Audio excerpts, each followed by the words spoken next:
பிறப்பாலேயே தெய்வீக சக்தி உள்ளவர்கள். அதே போல் தெய்வ திருமகள், தெய்வ திருமகன் என்று சொல்வார்கள். அப்படி ஒரு பிறப்பு இந்த தனுசு ராசி லக்னத்தில் பிறந்தவர்களுக்கு இருக்கும். ராஜாவுக்கு ராஜான்னா அண்டா, எனக்கு மந்திரிங்க யாரும் இல்ல, அடுத்த பண்ண கெடுத்ததில்ல, வைத்தலத்தான் அடித்ததில்ல, உழைப்ப நம்பி பிழைத்திருக்கேண்டா, இந்த உண்மையான ஊருக்குள்ள மடியில் கனம் என்றால் தான் வழியில் பயம் இருக்கும் என்பது போல் எப்பொழுதும் நீதிக்கும் நேர்மைக்கும் சொந்தக்காரராகிய தனுசு ராசி லக்னத்தில் பிறந்த ஆண் பெண் அனைவருக்கும் இயற்கை ஜோதிடம் சார்பாக என் இதயங்கணித வணக்கத்தை தெரிவித்துக் கொள்கிறேன்.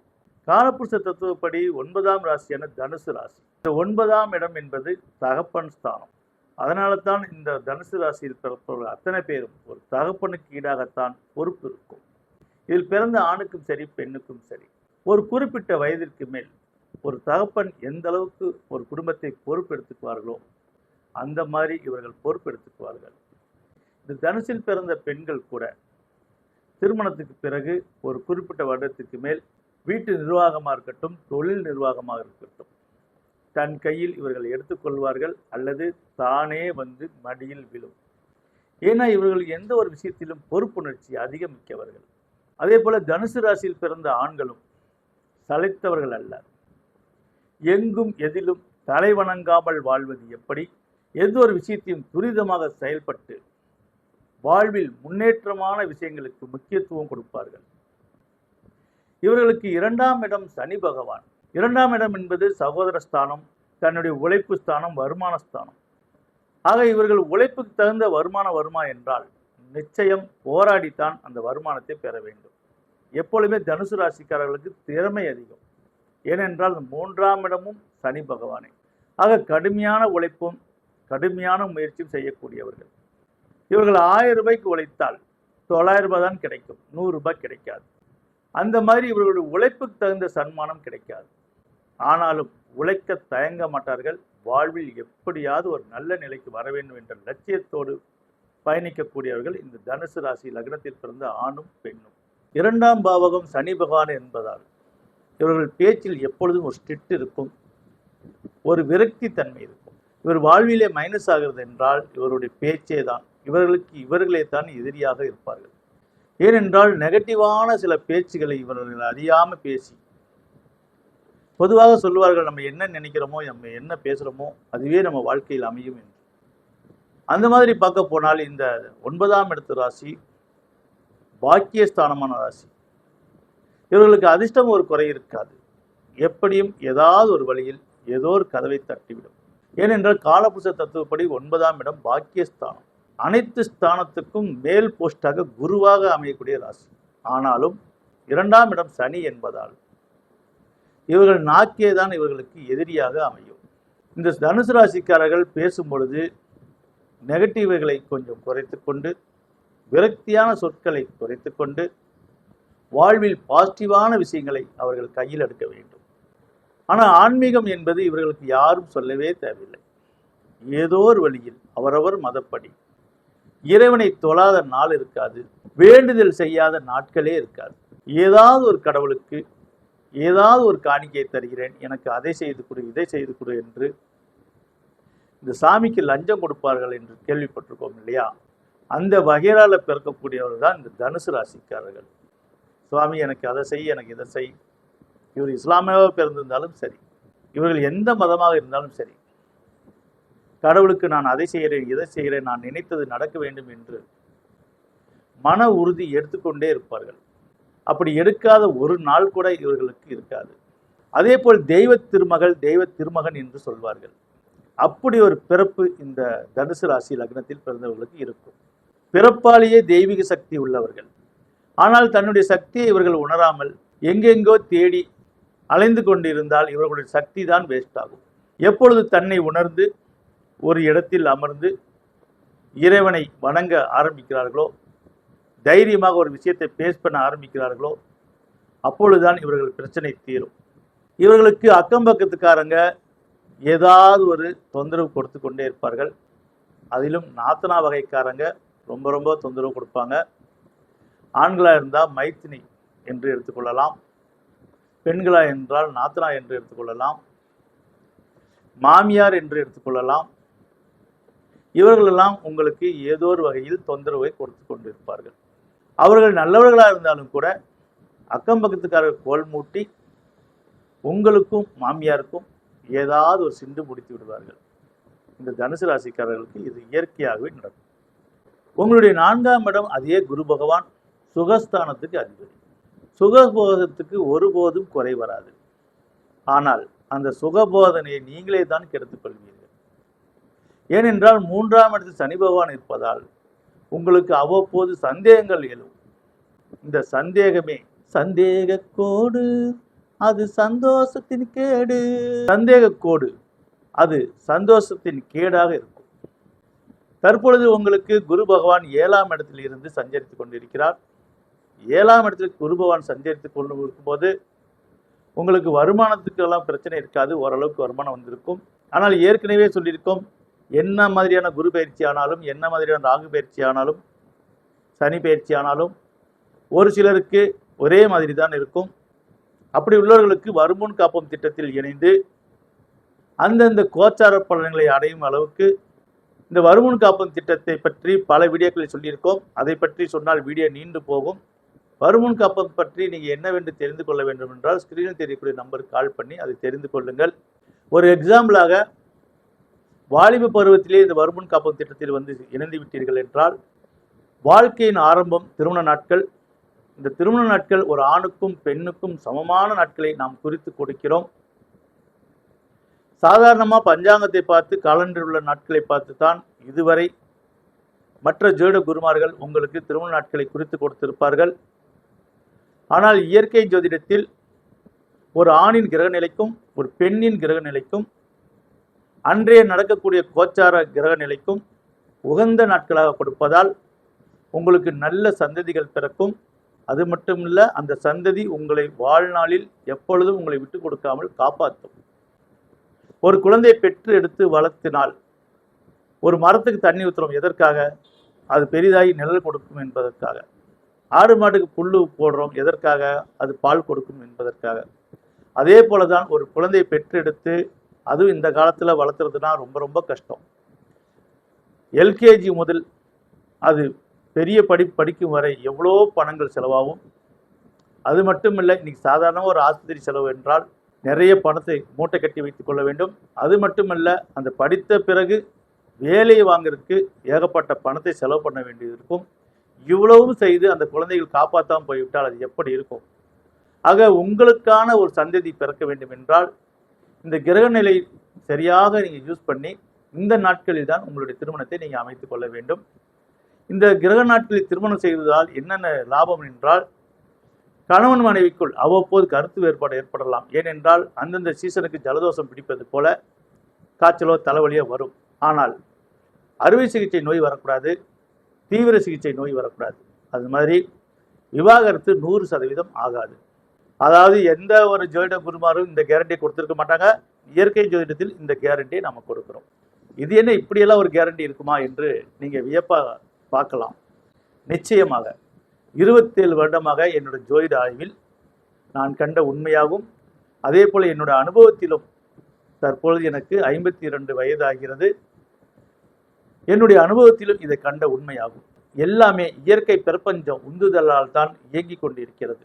அந்த இயற்கை பிரபஞ்சத்தில் நட்சத்திரம் வாயிலாகத்தான் நம்மளுடைய எண்ணங்களும் செயல்பட்டு கொண்டிருக்கிறது. நம்ம உடல் பஞ்சசக்தியானது புவியீர்ப்புக்கு ஒப்பானது. இந்த புவியீர்ப்பு சக்தி சரியாக நம்ம உடலில் மின்சார சக்தி ஏற்பட வேண்டும் என்றால் இந்த கிரகங்களை அனுசரித்து நம் வாழ்நாளில் நம்மளுடைய எண்ணங்களை பாசிட்டிவாக எடுத்து வைத்தோம் என்றால் நிச்சயமாக நெகட்டிவ்கள் ஒதுங்கும். இந்த நெகட்டிவ்கள் சரியாக ஒதுங்கி வரும்போது இவர்களுக்கு வரக்கூடிய இன்னல்கள் இன்செட்டுகள் எல்லாமே முன்கூட்டி ஓரளவுக்கு தெரிய வந்துடும். நடக்கும் பாதையில் முள்ளும் கல்லும் இருந்தால் அதற்கு தகுந்த காலனியை போட்டு நாம் செல்வோம். அதே போல நமக்கு வரக்கூடிய இன்னல்களை நமக்கு ஓரளவுக்கு முன்கூட்டி தெரிந்து விட்டால் நாம் கொஞ்சம் சத்தம் படாமல் கொஞ்சம் சைலண்டாக ஒதுங்கி விடுவோம். அதனாலே நமக்கு வரக்கூடிய தொல்லையிலிருந்தும் தொந்தரவிலிருந்தும் நாம் தப்பித்துக் கொள்வோம். அதற்காகவே இயற்கை ஜோதிடத்தில் வரும்பாடு பட்டு இந்த வருமுன் காப்போம் திட்டத்தை மக்களுக்கு கண்டுபிடிச்சு மக்களுக்கு அறிவித்து அதை வழிநடத்தி சென்று வந்து கொண்டிருக்கிறோம். ஆக இறைவனின் மேல் நம்பிக்கை உள்ள பெரும்பான்மை மக்கள் நீங்கள் வருமுன் காப்போம் திட்டத்தில் கலந்து வாழ்வில் வளம் பெற வேண்டும். சரி, தனுசு ராசியின் அதிசார குரு பயிற்சி என்ன சொல்கிறது என்று பார்ப்போம்.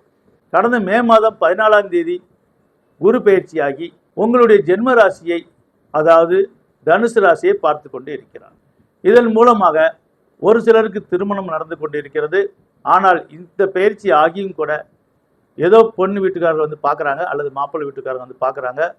ஆனால் ஏதோ ஒரு தடையாக இருந்து கல்யாணம் பண்ணாமல் போயிடுறாங்க. ஆக திருமண தடை இன்னும் இருந்து கொண்டே தான் இருக்கிறது. அதே போல் தொழிலிலும் ஒரு 50% பேருக்கு மட்டும்தான் வெற்றியை கொடுத்திருக்கிறது. 50% பேருக்கு எந்த ஒரு வெற்றியையும் கொடுக்கவில்லை. ஆக குரு பயிற்சி 7ஆம் இடத்தில் வந்தும் கூட, சாதகமாக இருந்தும் கூட, தன்னுடைய ஜென்மராசியை பார்த்தும் கூட ஏன் இந்த வருமானத்தை கொடுக்கவில்லை? அது மட்டுமில்ல, மன நிம்மதியை தொலைத்து விட்டது. பொதுவாக குருவும் சந்திரனும் சேர்ந்தால் கஜகேசரி யோகம் என்பார்கள். அதாவது எந்த ஒரு விஷயத்திலும் வெற்றி பெறக்கூடிய வாய்ப்பு இருக்கும் என்று சொல்வார்கள். நீங்கள் வெற்றி பெற்றிருப்பீர்கள், ஆனால் அது சாதாரண நிலையாகத்தான் இருக்கும். நல்ல உயர்ந்த வெற்றி இன்னும் நீங்கள் பெறவில்லை என்றுதான் இயற்கை ஜோதிடத்தில் அடித்து சொல்ல முடியும். ஏனென்றால் குரு சந்திரன் பார்வை கஜகேசரி யோகத்தை கொடுத்தாலும், அதாவது வெளியில் வெற்றியை கொடுத்தாலும், குடும்பத்தில் மன நிம்மதியை தொலைத்து விடுவார். உங்கள் ஜென்மராசியில் குரு வரும்போதும் சரி, அல்லது சமசப்த பார்வையாக சந்திரனும் குருவும் பார்வை பெற்றால் குடும்பத்தில் மன நிம்மதியை குறைக்கும். முக்கியமாக கணவன் மனைவிக்குள் கருத்து வேறுபாடுகள் நிச்சயம் நடந்திருக்கும். இது நடந்ததா இல்லையா என்று நீங்கள் தான் கமெண்ட்ல சொல்லணும். இது ஆணாக இருந்தாலும் சரி, பெண்ணாக இருந்தாலும் சரி, 2 பேருக்குமே ஒரே மாதிரி தான் நடக்கும். சரி, இதுக்கு மேலேயாக எப்படி இருக்கும் என்றால், இந்த அதிசார குரு அக்டோபர் மாதம் 8ஆம் தேதிக்கு மேல அதிசாரமாக பயணித்து டிசம்பர் மாதம் 20ஆம் தேதிக்கு மீண்டும் 7ஆம் இடத்துக்கே திரும்புவார், அதாவது மிதுனத்திற்கு. ஆக இந்த 2 மாத காலமாக நல்லா இருக்குமா என்றால், நிச்சயம் இனிமேல் தான் உங்களுக்கு போராட்டமே அதிகம் ஆரம்பிக்கும். இதுவரைக்கும் நடந்த ட்ரையல் தான் இனிமேல் தான் மெயின் பிக்சரே இருக்குது என்பது போல தேவையற்ற அவமானங்கள், தேவையற்ற விரயங்கள், தூக்கமின்மை, மன உளைச்சல்கள், சிலருக்கு பித்து பிடிக்கிறது போல பைத்தியமே பிடிக்கக்கூடிய நிலையெல்லாம் ஏற்படும். பயந்து விடாதீர்கள், என்ன இப்படியெல்லாம் சொல்றோம் என்று. ஏனென்றால் இயற்கை ஜோதிடத்தை ஏற்கனவே பார்த்திருக்கிறவர்களுக்கு புரியும். எந்த ஒரு விஷயத்தையும் முழுமையாக மனம் திறந்து ஓப்பனாக சொல்வோம். ஏன் அந்த ஓப்பனாக சொல்கிறோம் என்றால், முன்னெச்சரிக்கையாக நீங்க இருக்க வேண்டும் என்பதற்காகத்தான். ஒரு நெகட்டிவான விஷயம் நம்மை நோக்கி வருது என்று நமக்கு தெரிந்த பிறகு அதற்கு தகுந்த மாதிரி நம்ம மனப்பக்குவத்தை வைத்து கொண்டோம் என்றால், நாம் அதுக்கு தகுந்த மாதிரி நடந்து கொண்டோம் என்றால், அதிலிருந்து நம்ம கொஞ்சம் விலகி செல்வோம். அதனால் நேரடியாக நெருப்பில் வேகாமல் ஏதோ அனலாது உடம்புல அடிக்கிற அளவுக்கு நம்ம விலகி செல்வோம். அதற்காகத்தான் இந்த உண்மையை உங்களுக்கு எப்பொழுதுமே எல்லா பதிவிலும் இப்படித்தான் சொல்லி கொண்டிருக்கிறோம். ஏற்கனவே பார்த்தவர்களுக்கு இது புரியும். புதிதாக பார்க்கிறவர்கள் கோபித்து கொள்ளாமல் என்ன சொல்கிறோம் என்று கொஞ்சம் கவனித்து உங்கள் வாழ்க்கைக்கு இது பிரயோஜனமாக எடுத்துக்கொள்ளுங்கள். ஏனென்றால் இயற்கை ஜோதிடத்தில் எப்பொழுதுமே ஏதோ வீடியோ போடுறோம் என்று போட மாட்டோம். ஒரு ஜாதகத்தில் என்ன சொல்லுகிறோமோ அந்த அளவுக்கு பொறுப்புணர்ச்சியோடு தான் சொல்லுவோம். அப்படி பார்க்கும் பொழுது 8ஆம் இடத்தில் வரக்கூடிய குரு பகவான் 5ஆம் பார்வையாக உங்களுடைய 12ஆம் இடத்தை பார்வையிடுவார். 12ஆம் இடம் என்பது விரயஸ்தானம். 12ஆம் இடத்துல வரும்போது மன நிம்மதிக்காக கோயில் குளம் என்று நீங்கள் அலையக்கூடிய நிலைகள் ஏற்படும். அல்லது வீட்டில் ஆதரவு இல்லாதனால வெளியே ஆதரவை தேடி நீங்கள் போகக்கூடும். அப்படி போகும்போது உங்களுக்கு விரயங்கள் பயங்கரமாக ஆகும். உங்களுடைய காசு தான் உங்களுக்கு செலவாகும். ஒரு எக்ஸாம்பிளாக நம்மளுக்கு கஷ்டமாக இருக்குது, ஒரு சொந்தக்கார வீட்லேயோ ஒரு அம்மா வீட்லேயோ போய் உட்காரலாம் என்று சொன்னால் உங்கள் காசை செலவு பண்ணி தான் நீங்கள் அங்கே சாப்பிடணும். அந்த நிலை தான் உங்களுக்கு ஏற்படும். இது சிறு வயது முதலே உங்களுக்கு அப்படித்தான் இருக்கும். இந்த கோச்சாரப்படியும் இன்னும் அதிகமாக இருக்கும். அதே போல் இந்த 5ஆம் பார்வை 12ஆம் இடத்தை பார்ப்பதால் உங்களுடைய கற்புக்கே சோதனை வரும். நீங்கள் ஆணாக இருந்தாலும் சரி, பெண்ணாக இருந்தாலும் சரி, உங்கள் கற்பை சந்தேகிக்கக்கூடிய அளவுக்கு உங்களுடைய செயல்பாடுகளும் உங்களுடைய நடவடிக்கையும் இருக்கும். அதே போல உங்களுடைய குடும்பத்திலும் அந்த சந்தேகங்களை ஏற்பட்டு மனச்சங்கடத்தை பயங்கரமாக உருவாக்கும். அதனால இந்த மாதிரி காலகட்டத்தில் யாரிடம் எப்படி பேசுகிறோம், என்ன மாதிரி பேசுகிறோம் என்று நீங்கள் நிதானமாக இருக்க வேண்டும். ஏனென்றால் 8ஆம் இடத்தில் இருக்கும் குரு 7ஆம் பார்வையாக உங்களுடைய 2ஆம் இடத்தை பார்வையிடும். அந்த 2ஆம் இடம் ஏற்கனவே சொல்லியிருக்கோம் சனி பகவான் வீடு. அது இல்லாமல் அந்த குரு நீச்சம் பெறக்கூடிய வீடு. ஆக இதனால வருமானம் குறையுமா என்றால் நிச்சயம் வருமானம் குறையாது. வருமானத்தில் மிகப்பெரிய நஷ்டம் வராது. ஏதோ ஓரளவுக்காவது வருமானம் வரும். ஆனால் குடும்பத்தில் வாக்குவாதம் முட்டும். நீங்கள் முடிஞ்ச அளவுக்கு இந்த இடத்துல வாக்குவாதமே பண்ணக்கூடாது. அதே போல பழிக்கு பழி தீர்ப்பது போல ஏற்கனவே நீங்க ஏதோ செஞ்ச தவறுக்கு உங்களுக்கு அந்த பழியை தீர்க்கக்கூடிய எதிரிகள் செய்வார்கள். நீங்கள் பெண்ணாக இருந்தால் உங்களுக்கு சக்காலத்திய வரக்கூடிய வாய்ப்பு இருக்கிறது. நீங்க ஆணாக இருந்தால் அதே போல நீங்கள் எடுத்துக்கொள்ளுங்கள். இந்த மாதிரியான ஒரு வாய்ப்புகள் இருக்கிறது. ஆக மொத்தம் இது ஒரு சோதனை காலம் என்றே சொல்லலாம். எவ்வளவுதான் அடித்தாலும் அஜித் படத்துல சாப்பாடு போட்டு அடிப்பார். அந்த மாதிரி உங்களுக்கு எவ்வளவு அடித்தாலும் வயிறு நிறைய சாப்பாடு கிடைக்கும், மன நிறைவான மகிழ்ச்சி கிடைக்கும். ஆக இந்த 2 மாத காலத்தில் நீங்கள் எவ்வளவுக்கு எவ்வளவு ஒதுங்கி செல்கிறீர்களோ அவ்வளவுக்கு அவ்வளவு நல்லது. ஒதுங்கி செல்கிறீர்கள் என்றால் வீட்டை விட்டு போகக்கூடாது, உங்களுடைய இருப்பிட இடத்தை விட்டு போகக்கூடாது. நீங்க இருந்த இடத்துல இருந்து முடிந்த அளவுக்கு மௌனமாக சாதித்து வாழ்வில் வெற்றி பெற வேண்டும். ஆக இந்த அதிசார குரு பயிற்சி சரியான துர்பாக்கியத்தை கொடுக்கக்கூடிய நிலையில் ஏற்படுகிறது. ஏனென்றால் 8ஆம் இடம் வலுக்கக்கூடாது என்பார்கள். 8ஆம் இடம் வலுத்தால் உடலில் ஆரோக்கியம் குறையும், மனச்சோர்வு ஏற்படும், உடல் நல்லா இருக்கும், ஏதோ தெம்பு இழந்தது போல, ஒரு பல்ஸ் குறைந்தது போல உணர்வுகள் ஏற்படும். சிலருக்கு அறுவை சிகிச்சை ஏற்படும். இந்த காலகட்டத்தில் லாங் பயணம் நீங்க போகக்கூடாது. அதிலும் இரவு நேரத்தில் நீங்கள் பயணிக்கக்கூடாது. பயணித்தால் விபத்தாகக்கூடிய நிலைகள் ஏற்படும். டிரைவர் தொழில் செய்கிறவங்க அன்டைமில் முடிந்த அளவுக்கு வண்டியை ஓரங்கட்டி வைத்து விடுங்கள். குறைந்தது டிரைவர்கள் எல்லாம் 1 மணிக்கு மேலே 2 மணிக்கு மேலே நிப்பாட்டி ஒரு 5 மணி வரைக்கும் 3 மணி நேரம் தூங்குவாங்க. ஆனால் இந்த காலகட்டத்தில் என்ன செய்யணும் என்றால் 11 மணிக்கே வண்டியை ஸ்டாப் பண்ணிடணும். அதாவது லாங்காக வண்டி ஓட்டுறவங்க, இந்த என்பி லாரி இந்த மாதிரி லாங்காக ஓட்டுறவங்களாம் கண்டிப்பாக இதை நீங்கள் கடைப்பிடிக்கணும். ஆனால் டூரிஸ்ட் வண்டி ஓட்டுறவங்க அதை கடைப்பிடிக்க முடியாது. முடிந்த அளவுக்கு நீங்கள் நைட் ஷிஃப்ட் பார்க்காம பகல் ஷிஃப்ட் பார்ப்பது நல்லது. அதே போல் பகலில் கூட மிக கவனமாக தான் நீங்கள் வண்டி ஓட்டணும். ஏன்னா இந்த 2 மாதம் உங்களுக்கு மருத்துவ செலவும் வீண் விரயங்களும் கோர்ட்டு கேஸ் என ஏகப்பட்ட அவமானங்களை கொடுப்பதற்காகவே இந்த அதிசார குரு பயிற்சி இருக்கிறது. அதனால் மிக கவனமாக நீங்கள் செயல்படணும். பொதுவாகவே தனுசு ராசிக்காரங்க மற்றவங்களுக்கு தீங்கு செய்ய மனசால கூட நினைக்க மாட்டாங்க. ஆனாலும் உங்களுடைய ஜென்ம கர்மா என்று சொல்வார்கள். அந்த ஜென்ம கர்மா 2ஆம் இடம் சனியாக இருப்பதால் 2ஆம் இடம் என்பது வாழ்க்கை ஸ்தானம், 7ஆம் இடம் என்பது வாழ்க்கை ஸ்தானம். ஆக உங்களுடைய 7ஆம் இடமும் பாதகாதி இடமே, அதாவது மிதுன ராசி புதன் இருக்கக்கூடிய இடம். ஆக தனுசு ராசிக்காரர்கள் வாழ்க்கையில் எவ்வளவுதான் உண்மையாக இருந்தாலும் இந்த மாதிரி வாழ்க்கை ஸ்தானத்தில் எப்பொழுதுமே அவங்களுக்கு ஏதாவது ஒரு தொந்தரவுகள் வந்து கொண்டே இருக்கும். இது பொதுவாகவே இருக்கக்கூடிய ஒரு விஷயம். இருந்தாலும் எச்சரிக்கையாக இந்த 2 மாத காலம் நீங்கள் மிக கவனமாக இருக்க வேண்டும்.